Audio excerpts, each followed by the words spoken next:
Oi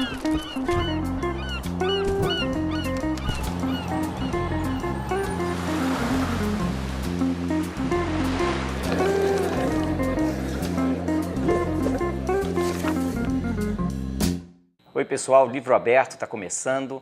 Esse é um programa de entrevistas da editora da UFSC. A ideia é a gente conversar um pouco sobre o catálogo da editora, os títulos, os temas. Então a gente vai estar recebendo autores, comentadores, tradutores dos livros publicados pela editora para falar sobre esses livros e temas afins, não é? No programa de hoje, a gente vai entrevistar, é o programa de abertura, e vamos começar com chave de ouro, o Alquimar dos Santos, escritor, poeta, não é? Professor de literatura da UFSC também. É um autor premiado pela editora da UFSC. Ele ganhou o concurso Salim Miguel de romance. E a gente vai falar um pouco sobre esse romance e sobre a obra do Alquimar, sobre o trabalho dele também como teórico da literatura, como crítico literário. Então a gente volta daqui a pouquinho com Livro Aberto.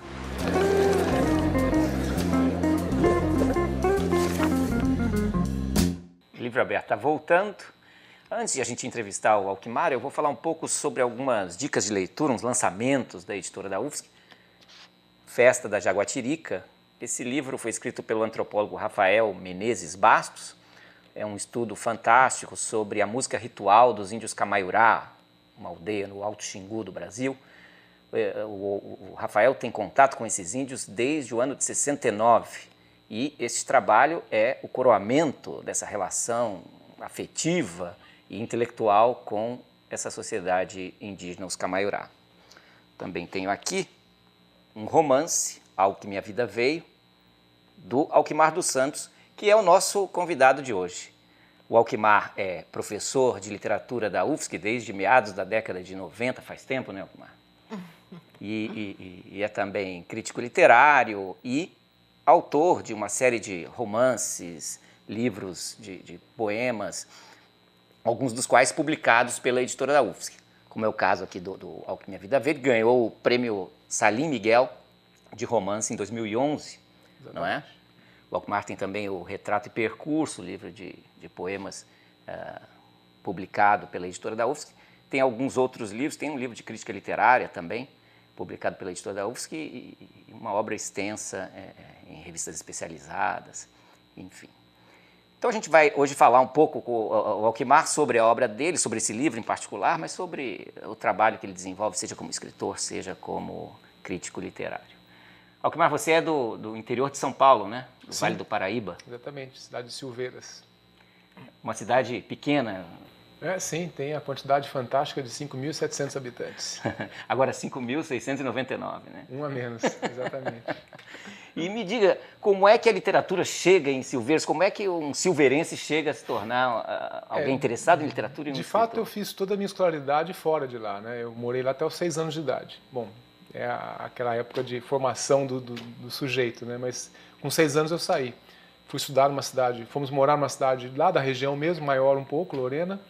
E no ensino médio eu fui embora, fui para São José dos Campos, uma cidade maior, fazer colégio técnico, fiz curso de engenharia, né? E, de fato, o meu estudo todo foi feito fora, né? O que ficou foi só o retrato na parede e a saudade que não para de doer. Escusa, falar em saudade, deixa eu te perguntar uma coisa. O romance, ele tem uma questão de memória familiar aqui, porque eu queria que você falasse um pouco disso. Eu sei que há uma busca do personagem pela memória do pai, enfim. É um personagem que tá em busca de quem é o pai e a mãe, né? De todo modo, essa é uma busca que pode ser, evidentemente, metafórica, né? Mas é uma busca de todos nós, né? Mesmo quem tem pai e mãe conhecido e reconhecível, né? Porque a maioria está sempre em busca de construir que pai é esse, que mãe é essa, né? É uma busca sempre, quer dizer, no caso específico aí, o personagem realmente não sabe quem é o pai e mãe, é algo que no passado é escondido, é algo envergonhado, vergonhoso, escuso, e não se fala bem sobre isso, e ele quer saber quem é de verdade. Mas, de fato, todos nós, né, todo ser humano, está sempre buscando construir pai e mãe, né? Então é uma busca de todo mundo. Quer dizer, aquela célebre pergunta se o quanto tem a ver com a realidade, com a tua memória familiar, aqui faz sentido, procede? Mas eu não consigo imaginar algum artista, não é só escritor, né? Qualquer artista que seja, a única matéria que ele tem para criar é ele, a vida dele, é evidente, né? A questão é que quando ele ele coloca isso no plano literário, que vira ficção, a lógica da vida cai fora e vai entrar a lógica do literário, né? Aquela frase belíssima do Enéas de Queiroz, né? Sobre a nudez crua da verdade, o manto diáfano da fantasia. Quando o manto diáfano da fantasia vem e chega, ele transtorna a lógica toda do vivido, no que a gente passa. Mas a matéria é sempre a nossa. Aí eu botei recordações do sotaque, dos causos, das histórias de família, gente que eu ouvi dizer, tá tudo aí, né? Esse não é o único livro seu que se refere a Silveiras, né? Você falou que teve uma curta passagem, quer dizer, são os 6 primeiros anos da sua vida, a infância profunda, né? Como diz o Nelson Rodrigues. Exatamente. Mas depois eu sempre voltei, toda a minha meninice, assim, eu passava as férias todas, né? E há uma relação muito forte, e isso que eu acho que é muito especial também, que lá na região a gente tem ainda um sentido de clã, assim, de família, de latifúndio, sei lá, de medieval, que é muito forte, né? Isso, a gente estava muito ligado à família da minha mãe, sobretudo, né? De linhagem, assim. Sim, linhagem do sangue. Para mim, por exemplo, nós temos lá, se um sujeito é meu primo em 10º grau, eu não conto o grau, é meu primo em ponto final. Ele é tão primo quanto um primo de 1º grau. A gente realmente não se faz essa distinção. Então a gente tem um sentido muito largo de família, né? E isso é muito importante porque sempre puxa a gente de volta. E é claro que ela está toda aí. Inclusive, um tio lendo um livro, ele fala que não consegue ler sem pensar nas pessoas que ele conhece de fato. Ele acha que eu faço só algo memorialista. E não é nada disso. Mas a sua experiência com a literatura começa em Silveiras? Qual é a sua memória mais antiga? Bom, eu comecei a ler, né? A minha mãe era professora do primário. E ela dizia assim, não, história de jardim da infância, não sei o quê, além de ser caro, né? Você vai ficar muito tempo na escola depois que você for para a escola a primeira vez. Mal sabia ela que eu ia ficar a vida inteira na escola como estou até hoje, né? Ela disse, não, vai com 7 anos. Daí foi quando eu fui alfabetizado, efetivamente, quando eu comecei a ler, né? E as primeiras coisas que eu li foram história em quadrinhos, gibi, né? E sem contar a cartilha, né?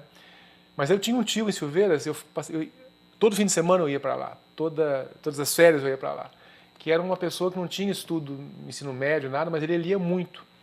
E era o meu ídolo, né? É o sujeito que me ensinou a ser o que eu sou, né? Hoje, né? Se eu estou aqui, eu devo a ele, né? Porque ele me ensinou as coisas mais importantes da minha vida, né? A gostar de ler, a pescar, a dirigir, a ser palmeirense, essas coisas boas, assim. Ele me deu tudo isso. E com ele eu comecei a ler, né? Tudo, desde seleções do Reader's Digest até livrinho de bolso de bang bang, de espionagem, histórias de antropologia, paleontologia que ele tinha, coleções de ciências, né? O gosto da leitura veio daí, né? E em casa também, meus pais tinham livros, enciclopédias, livros, romances, né? A gente sempre teve muita exposição ao objeto do livro. Uma coisa que você explora nesse romance em particular é essa dicção caipira, né? Esse ritmo da fala caipira, o caos, né? O livro é um caos interminável, é uma história contada, né? No ritmo da oralidade, é uma estetização dessa oralidade caipira, né? Sim, e tem um contraste aí que eu não tinha percebido, até que você chamou atenção para isso, não tinha percebido realmente. Tem, claro, eu quis trazer essa dicção, esse ritmo, né, da fala do meu povo de lá, né? Só que a história é contada num tom bastante melancólico, né? Porque é uma busca que encerra um segredo, né? A busca do pai e da mãe aí tem algo escuso, escondido, estranho por trás.